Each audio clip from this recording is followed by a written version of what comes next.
அதை விட்டு விட்டு நீ வேறு எதையோ கூறிக்கொண்டிருக்கிறாய். இதற்கு நன்மை தெரியாத மன்னனே, என் நிலை அறியாமல் தானே இப்படி பேசுகிறேன். நான் இதுவரை கூறிய பெருமிஷத்தோட மன்னர்கள் வாழ்ந்த புகார் நகரமே என் ஊர். அவ்வூரில் சில பிணையுடைய புகழ்மிக்க மாசாத்துவார் எதையாளின் மகனாகிய கோவலன் என்பனின் மனைவினார்.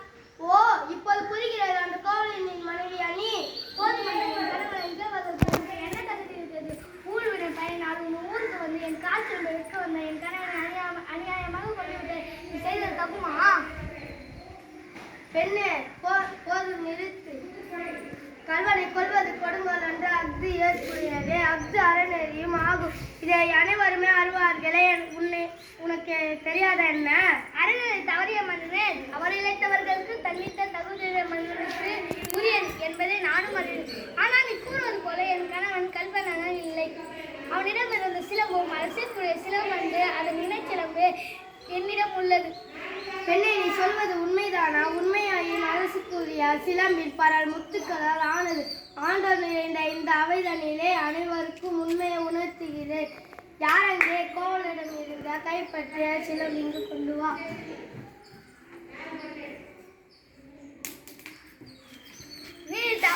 மற்றொரு சிலம்பு. பெண்ணை, இது உன் கணவனிடம் இருந்து கைப்பற்றிய சிலம்பு.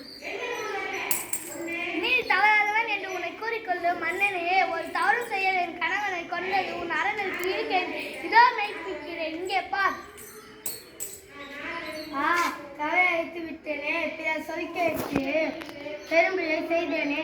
தானாரசன் யானை கல்வன் இதுவரை என் குலத்தில் எவரும் செய்யாத பயிர் சொல்லுக்கு ஆளாகி விட்டேனே. இனிமேலும் யான் உயிரோடு இருக்க தகுமா? இனிமேலும்